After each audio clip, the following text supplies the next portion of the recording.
I know there's been a lot of discussion since Friday's report, that people are being paid to stay home rather than go to work. Well, we don't see much evidence of that. Well, that's President Biden there defending against that surprising jobs report last Friday and the suggestion that generous unemployment benefits are keeping people from going back to work. Yeah, most economists, as you may remember, expected 1 million more Americans to take some jobs in April. But it turned out only 266,000 jobs were created. Unemployment got worse, ticking up to 6.1%.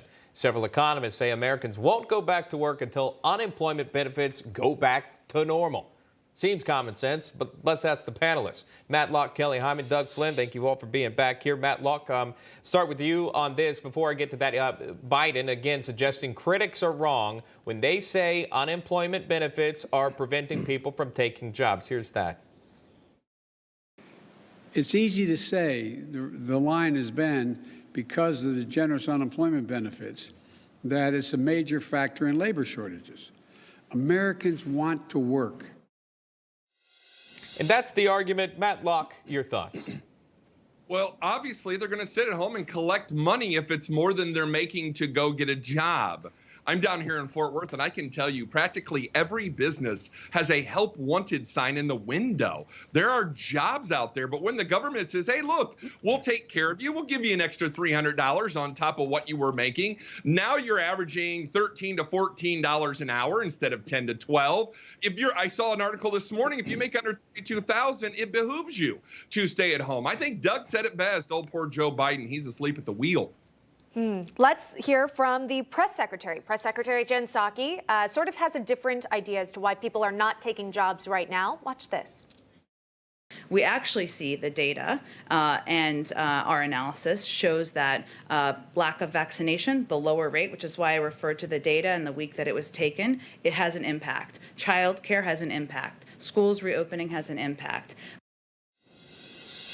Kelly Hyman, your thoughts on what the press secretary has said and now what we're hearing from the president as well as to why we're seeing such low employment numbers?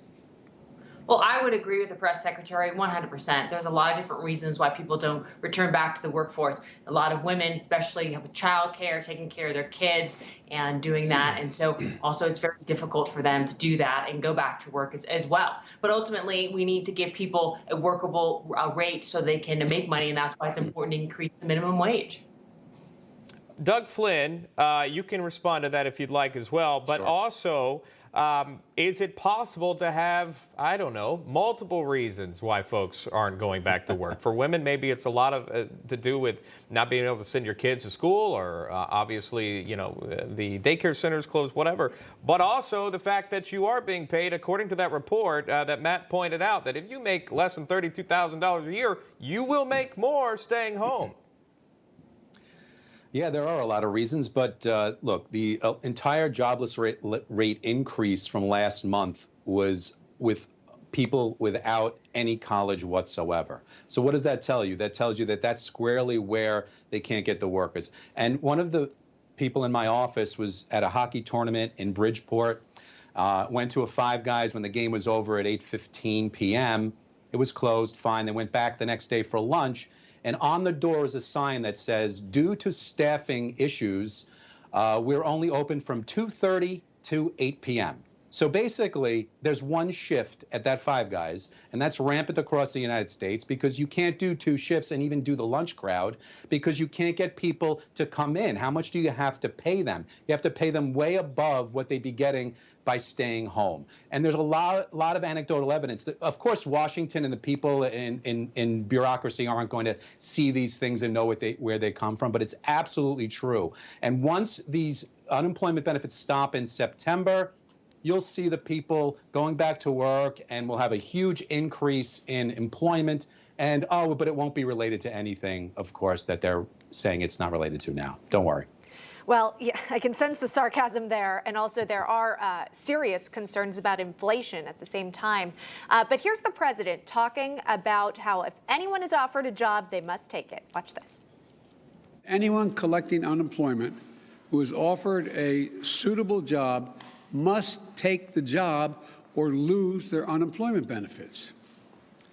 There are a few COVID-19 related exceptions, so that people aren't forced to choose between their basic safety and a paycheck. But otherwise, that's the law.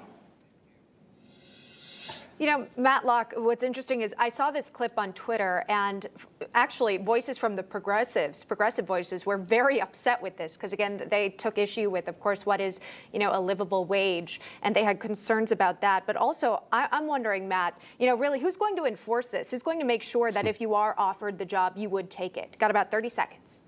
Well, states have already started doing this. Obviously, in Florida and Texas, you have to prove that you're looking for a job. But what is a suitable job? And are you at risk if you go back to work? Those are the big questions. And I don't think the White House has the answers. Yeah. Good point. Okay, we continue to ask those questions. Unfortunately, out of time for our panelists today. Matt Locke, Kelly Hyman, Doug Flynn, thank you very much.